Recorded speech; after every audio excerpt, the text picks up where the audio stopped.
No último vídeo que eu fiz, numa das perguntas, tinha um comentário, tinha uma pergunta, enfim, sobre uma coisa que é muito comum quando você fala de marca país, principalmente da marca Brasil, que é, tá legal, a gente precisa de uma marca Brasil, eu entendo a necessidade disso, mas como é que faz? Nosso país não é grande demais, não é complexo demais, não é diverso demais para a gente ter uma marca só? Então essa é a discussão de hoje. Como fazer uma marca país, ou como que se faz uma marca país? Antes de qualquer coisa, a gente precisa entender que uma marca país é necessariamente uma simplificação.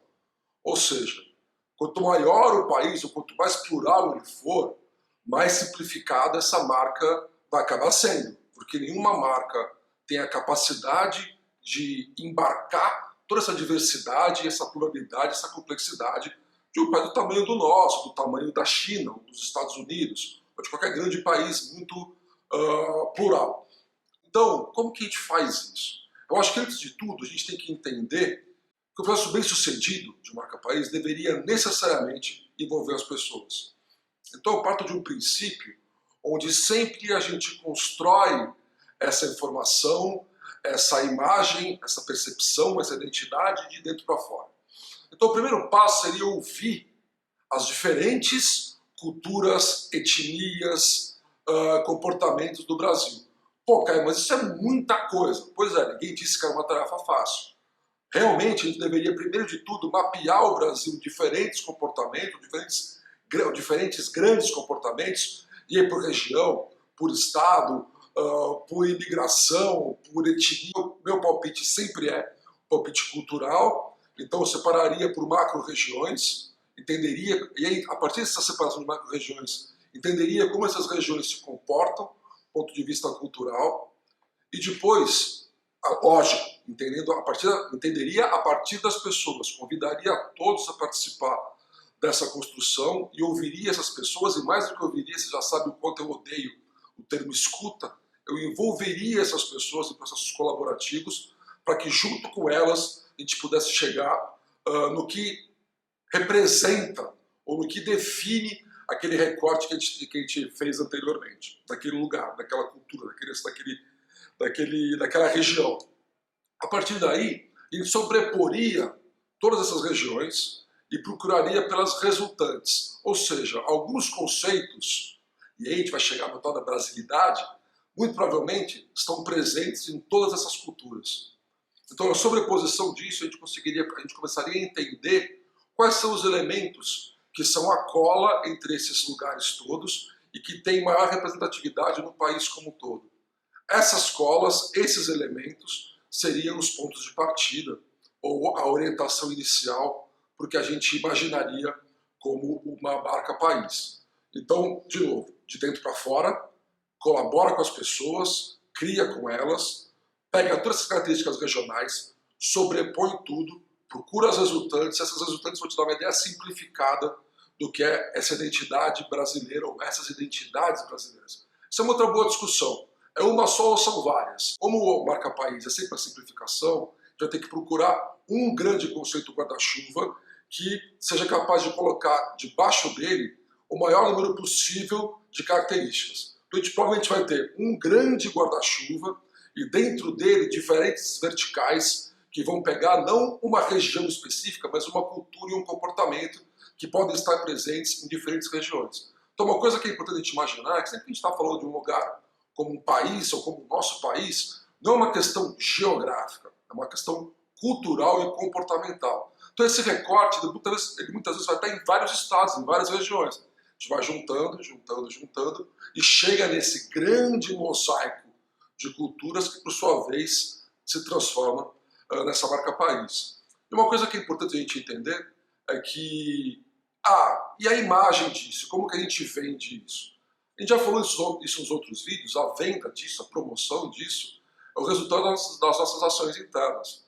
Mas então a gente envolve as pessoas nesse processo, já reforça esse senso de pertencimento, já um processo como esse já deveria voltar a discutir ou a fomentar o senso de pertencimento entre as próprias pessoas. O Brasil tem um problema sério, a gente sabe, crônico, síndrome de vira-lata, que é a ideia de que tudo que é de fora é melhor, a gente não consegue olhar para dentro da nossa própria cultura como sendo alguma coisa desejável e positiva, porque a gente não discute nunca sobre isso. Então a ideia é que durante esse processo não é um processo só para obter inputs para transformar uma marca país decente, mas é também uma forma de começar uma discussão na sociedade sobre a relevância e, em última, esticando a corda, em última instância, a importância de ser brasileiro. E quem sabe, de uma forma muito mais próxima, presente e relevante, trazer à tona o orgulho de ser brasileiro, que para mim está muito mais no envolvimento das pessoas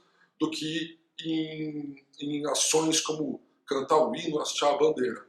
Então a ideia é trazer de dentro, é buscar o que cada um desses lugares tem de melhor, tem de mais relevante, e juntar tudo isso para que a gente consiga de alguma maneira não, da maneira óbvia, que é tendo atitudes condizentes com isso, agindo de forma condizente com essa cultura, com esse posicionamento, com essa identidade, emitir essas informações, essa mensagem para que seja percebido externamente dessa maneira. E mais do que externamente, a gente se preocupa muito com essa coisa da imagem país, que eu entendo, que nesse momento, como eu já cansei de falar, está extremamente maltratada, a gente tem impacto super negativo na marca país externamente ou internacionalmente, mas esse processo é um processo que também cria um outro efeito colateral positivo, que é o pertencimento e o senso de pertencimento e o orgulho internamente. Então, além de a gente ficar bem na foto para fora, a gente começa a entender, ou começamos a nos entender enquanto país, enquanto diferenças culturais, que é uma coisa que pode ser muito importante num país do tamanho do nosso, para fomentar o turismo interno, para fomentar produtos, produções, serviços, criatividade, cultura dos diferentes lugares, que a gente muitas vezes não entende. Muitas vezes a gente sai do Brasil e vai para outros países procurando coisas que a gente pode encontrar aqui dentro e que a gente simplesmente não sabe. É muito fácil. Pergunta para os brasileiros do Sul quantos brasileiros conhecem a Amazônia, por exemplo. A Amazônia é cantada em verso e prosa no mundo inteiro. A gente está passando por uma crise hoje muito por conta da forma como a gente trata a Amazônia e o nosso patrimônio ambiental. Então o mundo inteiro comemora a Amazônia, mas quantos brasileiros de fato já pisaram em Manaus? Pouquíssimos. Eu mesmo estive lá 2 vezes só. Posso dizer que conheço, passei um tempo razoável, mas muito pouca gente faz isso. Porque a gente não entende muito bem o que fazer ali, ou não tem, ou de nenhuma maneira foi despertado o interesse para ir até lá. Então acho que a gente nos entendermos enquanto país, enquanto identidade, ajuda internamente os processos comerciais também, além de, claro, criar um elemento, que é essa tal dessa marca país, que de uma maneira muito sólida e muito alinhada pode criar uma oferta e uma percepção positiva internacionalmente. E a gente já viu, vou deixar o card aí em algum lugar, o quanto uma boa marca país impacta na vida de todos nós, e não só no trade de turismo ou no trade de negócios, né?